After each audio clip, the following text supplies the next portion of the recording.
Hello everyone. This week we are taking a break from the doom and gloom of print on demand, and to be a little more positive, this week we are focusing on trends for fall 2023. This one's especially for my pattern design viewers, because if you're looking to make some patterns that will be selling well in summer and fall into winter of 2023, you need to know what to be making right now. So I'm going to go over 5 patterns that are going to be big in fall 2023. I did another one of these trend episodes in the past, and I find it's just a nice way to give you all some ideas of what might be coming up. So the first trend in patterns that I found really interesting was actually art on clothing. So this is a little bit different than the normal repeat pattern that you might be making, but there's actually a trend towards just regular paintings and fine art on clothing. So what you might want to consider doing for your shop is to make, large scale patterns. They still need to be a repeat, but very large scale of some of your fine art. And this is a nice way as well for some of the fine artists to get into patterns if you're interested. The second trend that I'd like to highlight is not so much a pattern either, but a color. So red, bright red, especially a slightly orangey red hue, is expected to be big. So if you have a pattern that you already made, you might want to consider doing it in a new colorway and infusing some more red in it. Third up on our list of trends is pinstripes. That's right, vertical stripes.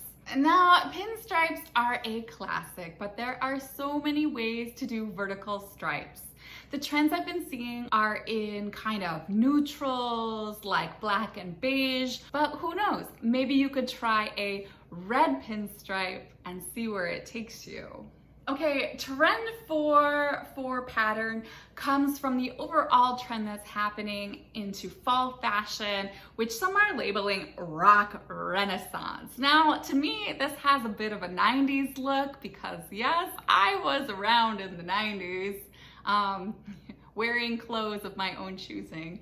And one of the big things if you were a 90s kid like myself, that plaid was really in. Now, I am not the kind of person that likes to make a lot of super technical patterns, so I probably won't be making a plaid, but I know some of you out there are really good at technical design, so go ahead and rock some plaid. If you're kind of a looser artist, maybe you can try doing a watercolor plaid or start using acrylics with your plaid. There are so many ways you can take this trend. And the good thing is, it's not just fall 2023. A plaid is always going to come back in style. So even if it takes you hours, days, weeks of going through those mathematical formulas to make that plaid pattern, it just might be worth it. Especially if you can make something unique that's a little bit different from everybody else's. And my 5th trend, which I'm not sure I quite believe it, but sure, why not? I've been seeing food. Food, yes, food. And even photographed food. So think eggs, cookies, bananas.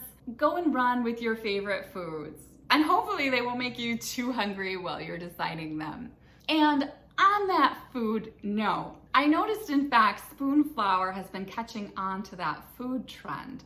A while ago there was sort of a ditzy food weekly design challenge, but much more recently there was a tropical fruit design challenge, which of course is food. And I would like to give props to all of you who participated in that challenge and put no AI in your pattern. So there was a big movement for Spoonflower artists to make their tropical fruit pattern, but to infuse the words no AI, no artificial intelligence, as a bit of a protest against what's been happening on Spoonflower and in the print on demand world in general. I've been taking a little bit bit of a break from design challenges. Luckily, I've still been getting some Spoonflower sales, quite a few this week, so I'm really happy about that. So I didn't participate in this past design challenge, but I was so excited to see everyone else's designs coming up on social media and on the Spoonflower platform,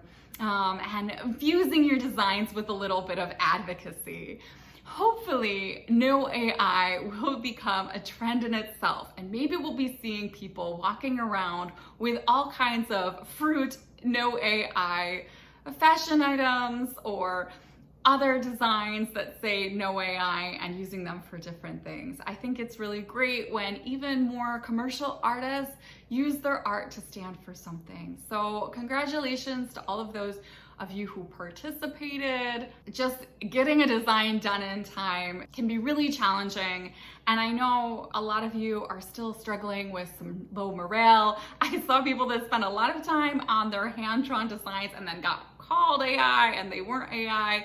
It is a tough time to be participating in this world, but hopefully you're still finding some inspiration. I hope this episode at least gave you some new ideas and directions. I'm wishing you all success, and until next time, keep creating.